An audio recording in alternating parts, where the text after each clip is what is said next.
So I made a video explaining how about inflictions and afflictions, and it will be pride and ego to not be able to admit that God had a part to play in allowing or orchestrating, being the actual cause, being the actual starter of your inflictions and afflictions. It will be pride, it will be you having pride and ego not to be able to admit that He has a say so in it, even if it was just allowing it, to say yay or nay when the enemy comes and asks him for his permission, right? Lo and behold, what, a couple days later, I trying to take a nap. I took a nap. Now I'm not even usually this how I know. This is how I know. I'm not even usually a daytime napper. Even when I first had my son fresh out of postpartum, I'm not a daytime napper, right?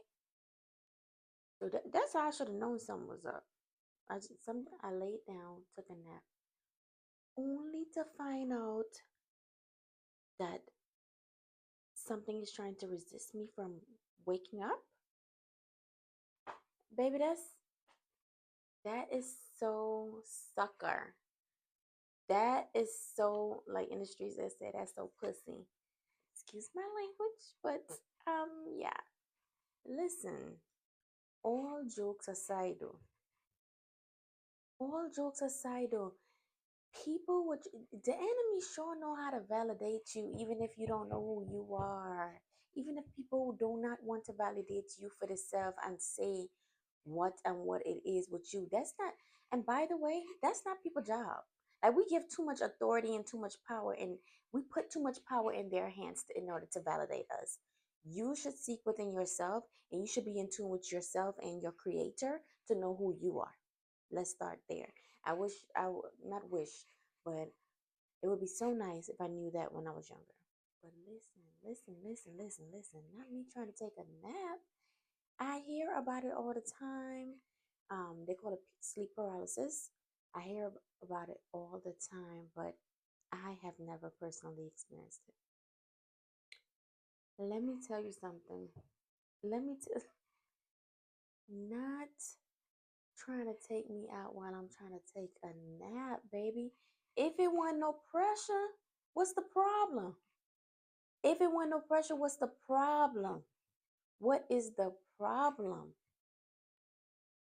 What is the problem? The forces in the kingdom of darkness sure know how to validate who you are and what you carry by the way they step about you, by the way they step about when it comes down to you, by the way they step about you. You see thieves breaking into any empty homes? Do you? You see anybody trying to stop something that is not, that ain't, holds no value, or that's not about to do nothing? Do you see that? Do you see armies going out their way to protect and fight for things that they don't cherish and it does not mean anything to them? Do we see that? No, we don't see that, do we? We don't see that. So thank you. Thank you. The experience was very, I don't, we hear it so many times and it's so cliche, sleep paralysis. I'm taking a nap. I'm deciding to wake up. I hear everything around me. Can't wake up. In the spiritual realm, like I'm feeling like my feet, like I'm trying to get up, but I'm not able to get up. Of course, I call on Jesus. Of course, I'm going to call Jesus. I'm going to start praying. I'm going to start praying. And so I'm able to like see like myself sleeping, trying to get up, but I'm not able to get up. So I continue praying, and then I wake up. But the most important thing is when you have a spiritual experience like this, spiritual attack like this, do not wake up in fear. That's where a lot of people go wrong. The enemy literally thrives on fear. He thrives on your fear. They thrive. The kingdom of darkness is going to thrive on fear. They're going to thrive on your anger. I don't know if y'all ever heard this thing called adrenochrome. They literally have to place the person in a state of trauma and in a state of fear before they actually partake of the person's blood. And I don't want to get, it's like we don't be trying to get gory. I don't be trying to get like deep. A lot of people are not like this, but it's for a reason. It's for a reason why God is showing me these things is to share with somebody else. Everybody's not gonna like it. Everybody's not gonna like it. But that got me stirred. What a way to stir somebody up. I'm up now. I'm up. I gotta go fast. I gotta go pray. Keep myself armed with the word of God. But not every time that we get attacked means that we are walking in sin. And the longer you live out your walk with Christ, you're going to realize that. You're going to realize that because the enemy, as God take you higher and higher and higher and make you stronger, stronger, stronger in the spiritual realm, the enemy, he got to new levels, new devils. He got to amp up his fight. He got to amp it up. If you don't think that, you're not going to use the same weapons for a different fight. So that's what's going on. So a lot of times some people can get discouraged. Like in my case, a lot of leaders would not want to admit that they too get attacked. But what better way than to keep someone else encouraged than to be transparent, right? With your life, with your experiences spiritually. If you're trying to uplift others spiritually, you can't be transparent with your own, with the things that you are dealing with.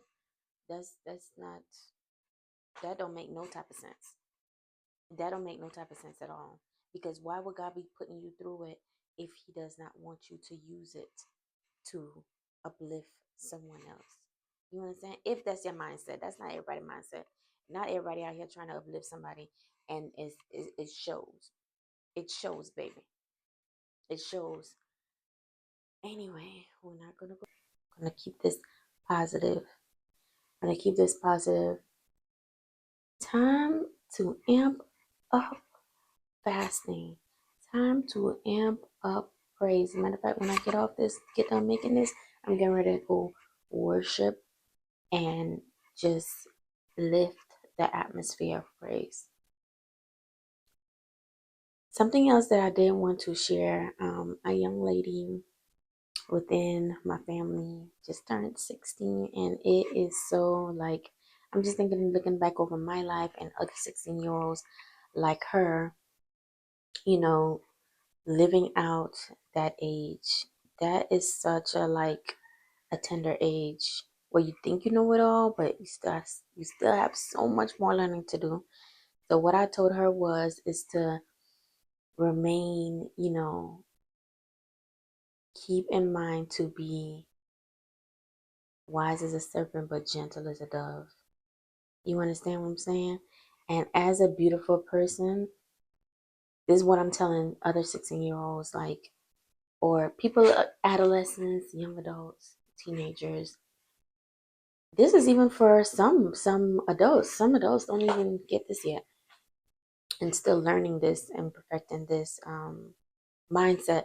But being beautiful and being someone who is still not all the way developed yet, and someone else might be trying to prey on that, you have to keep that in mind. So not every beautiful person, not every person that comes along and call you beautiful. We used to hear it so much coming up, but oh my God, oh my goodness, it means so much now that I've lived, right? Not everybody that comes up and say, "Oh, you're beautiful," they mean you good. It's a good compliment. It seems like a really good compliment. Leave it there. Leave it there. Don't do nothing else with it, baby. Don't do nothing else with that compliment. Thank you. Oh, thank you so much. You within yourself, you already know that you're beautiful, right? But as a beautiful person, you will have much suitors. You will have much people who are interested in your beauty, interested in you, getting to know you, all of the things, right?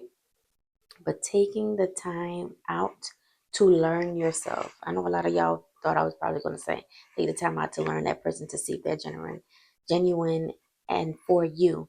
Yes, we're going to do that as well. But first, take the time out for God to take the time out to get to know yourself so that you can know what you want and what you need. Take the time out to get to know yourself and the Lord to reveal in you. And that takes time, that takes years, that takes, wisdom, and that takes life experience. Take the time out so God can work within your life and He can show you and reveal to you where He's going to take you and what you're going to be on this in this world, what position you're going to hold in this world, so that now He can show you what you're going to need to walk out your life, the person that you're going to need beside you. And that's going to take, you cannot figure that out while you're still developing. You cannot figure that out. That comes with wisdom. You understand? And it's not a number on it. I'm for young marriage and all of these things. It's not an age on it, but an intention on it, right? A serious intention on it, to know that hey, I am going to, before, considering seriousness in romantic relationships, I'm going to make sure that I know who I am. I'm going to make sure that I know where I'm going, where I'm going, where the Lord wants me to go, so that I can know who the Lord will have beside me and who He wants working out my life beside me. All right? Because iron sharpens iron, and your partner should be able to walk out um, the same dreams and goals you have and the same dreams and goals they have. It should be able to coincide with each other. It should not be opposing each other. You understand? Because it's going to be a lot of conflict, obviously. But yes, she is turning 16, and my brother is also his birthday. He's turning 24 on the 24th, y'all. So today is a really big day, and I think it's really funny that I had this experience on today. On today, try to take me out like a sucker. Enemy try to take me out like a sucker. But God, but God, you hear me? But God, but God, but God. That have been my two repetitive words these last few days. But God, do not give up. Don't get discouraged during attacks. Right now, if we're going to be honest, right now, I've had a few dreams. My husband has had a few dreams. Of course, I'm online. I see people having similar dreams to us, right? I didn't put it all together, not up until recently. Like, wait a minute. Those dreams sound really similar to this dream that I had over here. Not quite exactly the same, but it's the same theme. You understand me? So, the spiritual climate right now, if you can ask, if you are in tune, or if you pray, or if you are on social media, obviously, you're going to know that the spiritual atmosphere right now and the temperature, the veil is very, very thin at this time. At this time, and the only thing that I can come up with is the enemy knows this time is drawing near, y'all. He's in a panic. They in a panic down there. They are in a panic. And let me tell you something. They need humans in order to give them authority, in order to give them okay to carry out their plans. That is the whole gag. And that is the whole gag why they want to infiltrate the human DNA. That's a whole nother rabbit hole, right? That's why they want to infiltrate here on earth by way of our foods, these vaccines, the water, etc. Okay, and it goes on and on and on. That's the reason why they want to dilute human beings and God's creations, because we are the ones. They do not have the authority to conjure up and to call out and summon the demonic and entities. We have to do it to a certain extent. We are the ones that have to do it. So that's why they want to use humans, and that's why if you are, I just went out, baby, and that's why if you are in the business of learning this, baby, I had attacks not like that, but like that experience right there. But I have had different situations that has happened to me, even just researching this. Before I even started this year that God placed it in my heart to now begin and to really put myself out there and what God is teaching me and what He's, so I can help someone else through God by me planting a seed, because it's not gonna be by me. It's not gonna be my story, my power. It's gonna be me sharing my testimony is gonna help free me. But as far as you getting saved, baby, and as far as your salvation, that's gonna be the finishings of our Father, and then you're going to sustain it by watering it yourself as well, by discipling yourself and allowing God to disciple you. It takes work. It's an ongoing thing and it takes work. But listen, let us stay encouraged. Let us remain gentle as a dove and wise as a serpent, baby. Because the minute the enemy wants us to be riled up, he wants you to be riled up. He wants you to be fearful. He wants you to have trauma after trauma after trauma after trauma. Think about like food, how food sustains us. Bread, food, how we eat food. That's their food. Our emotions is their food, and it fuels them to do what they need to do here on earth. So let's keep that in mind. Keep, you know, make sure to continue to stay within the fruits. Stay walking in the fruits of the Spirit. All right? That is so important. And just not give up. We're riding, baby. We riding on. Baby, you talking about ride or die. We are riding. We are riding. You have to pick a side, y'all. The end is drawing nigh. We don't know the day or the hour, but the end is drawing nigh. And you have to pick a side. You're going to have to pick a side. I already picked my side, and it's quite clear.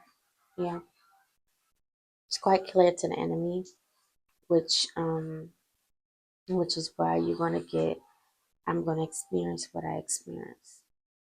You understand? But God's glory shines upon you. Do not give up. I love you.